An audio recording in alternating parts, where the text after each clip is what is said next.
Hi, loves. Welcome back to the show. I'm starting with a quick little story. This is a true story, but it's really important because this story is the core.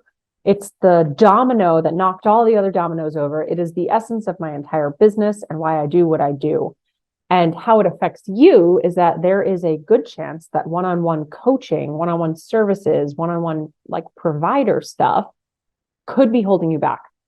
And there's a really good chance that you could be making more money and more impact in less time with, of course, not burning out. So it was 2017. I had left my elementary school phys ed teaching job to go, quote unquote, all in on my cute side hustle.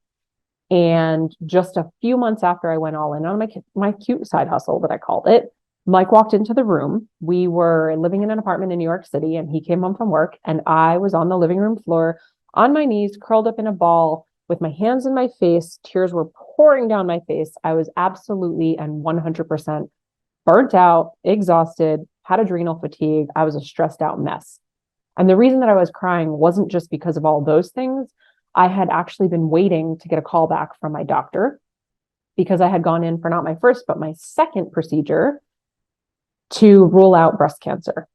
Fortunately, we did.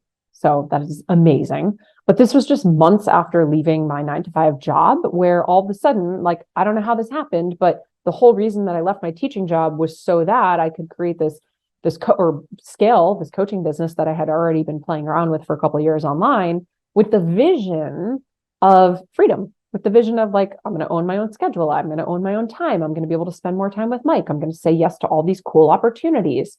But the reality of it was, which is a good problem to have, I had packed myself with one-on-ones, both in the gym, like in-person clients in the gym, and basically any free moment that I had where I wasn't with a client in the gym, I was with a client online.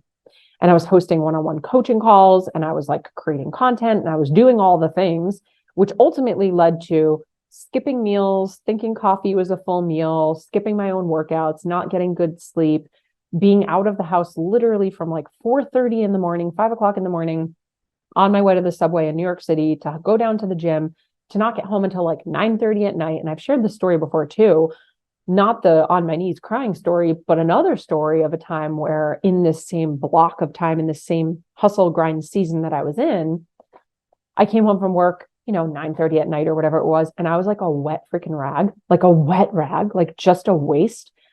And Mike lovingly looked at me and he just basically was like, dude, this isn't fair. Like, I just saw your Instagram story where you're like bopping down the street and you're saying all the cool things and you're writing on the text on the end, inspiring everybody and motivating everybody. And then you walk into the house, into our apartment, and you're just like, what? And it was in that moment where, also where it was just like, wow, this isn't fair. Like, this isn't who he married. This isn't what he said yes to. Me leaving my 9 to 5 job to go build out my dream job, this dream career, this dream of entrepreneurship, at what cost, right? And that was the conversation that kept coming up. It was like, okay, cool, I have a packed schedule, but at what cost? I'm saying yes to all these things, but at what cost? Because it was very clear that my health and my relationships were the cost. And so it was in the moment, going back to on the floor crying with the doctor calling, that it was very clear, like something had to change, because if nothing changes, nothing changes. And we both know that doing the same thing over and over and expecting a different result is the definition of insanity. So in that moment when we were like, something's got to give, this literally doesn't feel worth it. I can't believe I left my job for this. I had the idea of like, well, I've also not only been a one-on-one personal trainer, but I've been a group fitness instructor for 15 years. I taught elementary school with 29, 30 kids in a classroom for 8 years. And I was a gymnastics coach for 18 years. And so I had this light bulb moment of like, wait a minute, hold on. What about group model, group setting, group coaching, group team stuff? If I could do things in like a classroom setting, I could potentially change my life and my business.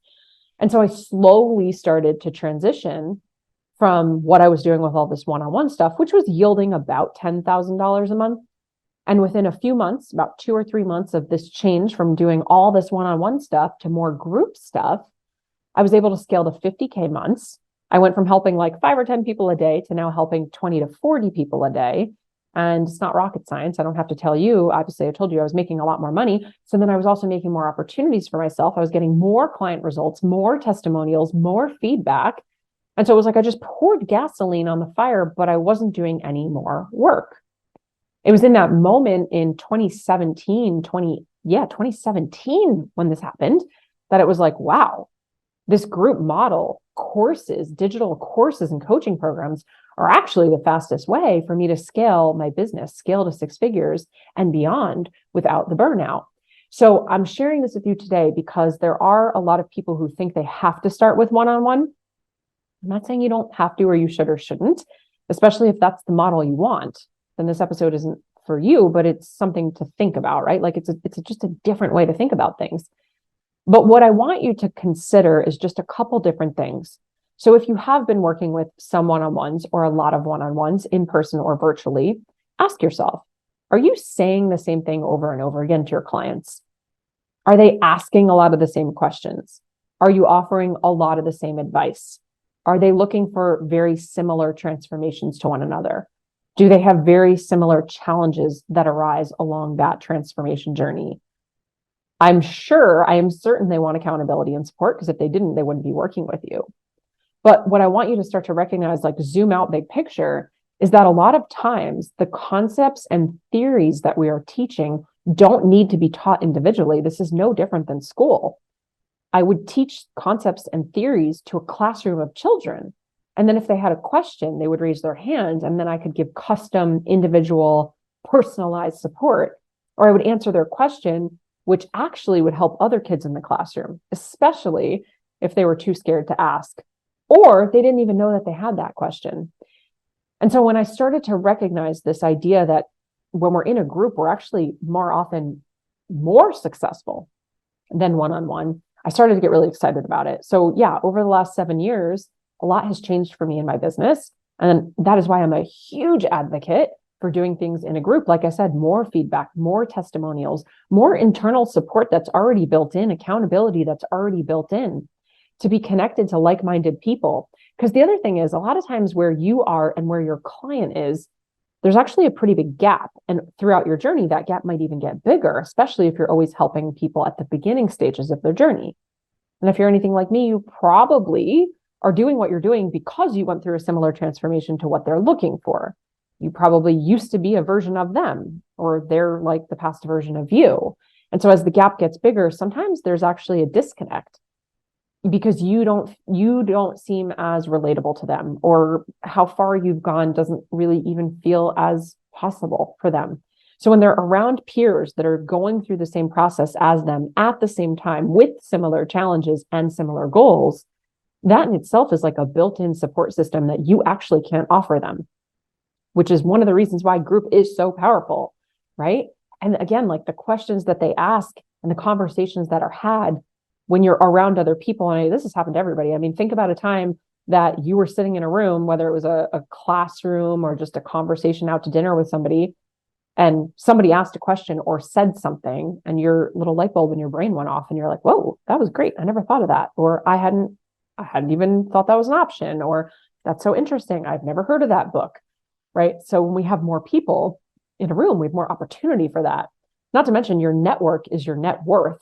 And so when there's more people in the room and it's just not you one-on-one with a client, now they have more opportunity to meet other people. And we're all just one connection, one introduction away from everything that we need. Anything that you would need, whether it's a person, a place, a thing, a coach, a mentor, a service, a platform. And so when you're in a group, you have more opportunity for that. And like I said before, it's not rocket science. If you're charging $200 an hour for a single person, for a single session, and you have one client, that's $200. But if you're charging 10 clients $1,000 for a program that you host one call a week, well, now you're making $1,000 an hour and you're helping 10 people. So you've literally 10x'd what you're able to do. So it's just something to think about. Is this idea or this current model of one-on-one holding you back? Are you at capacity? Have you reached the limit to how many clients you can take on and how much space you actually have in your calendar?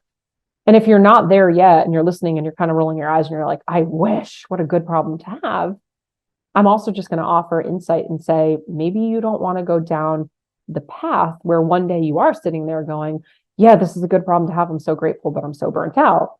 Like nick it in the bud, nip it. That's the word. Nip it in the bud. Like you don't have to go down that path. So again, just ask yourself some of those questions. Do you find yourself saying the same thing over and over to clients? Is there a way that you could put that into a process or a framework? Are they often asking you the same question over and over again? Do they want similar transformations? Are people following your social media page for the same reason? Are they looking for the same type of solution to the same type of problem?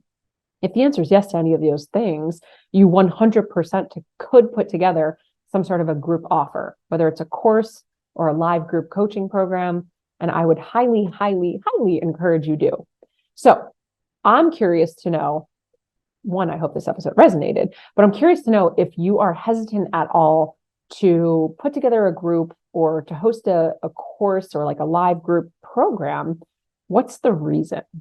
Because a lot of times we are held back, and I don't want to put words in your mouth, but we're held back by things like the fear of maybe talking in front of so many people or not being able to hold the space, or what if people judge me, or what if I'm not advanced enough? What if they don't, what if nobody shows up for the calls? What if the Facebook group is dead? What if there's no engagement or momentum? Or what if I launch a group thing, but only one person buys, right? Like what's the thing that's actually holding you back? What I would love so much, obviously, is for you to take a screenshot of this episode, share it on social media so that we can help more people think differently about their coaching business, but also shoot me a DM. It's between you and I, it's private. I don't need to blast it out to the world. I'll keep it anonymous, but I would just love to know what is holding you back if you haven't made the transition yet to a group model, especially if you've been thinking about it, like internally in the body, like burning desire to do it, but let me know what that but is. You could voice it to me, you could text it to me, DM it to me on Instagram at I am Jessica DeRose, but I want to know what it is so that I can open this conversation up more and talk to you about what I think could potentially change your life. All right, my friends, as always, cheers to evolution. Thank you so much for tuning in. If you loved this episode, I invite you to be a part of our ripple effect and share it with a friend. And please, if you feel called, take 30 seconds to leave a 5-star review, and I'll be forever grateful. Until next time, cheers to your evolution.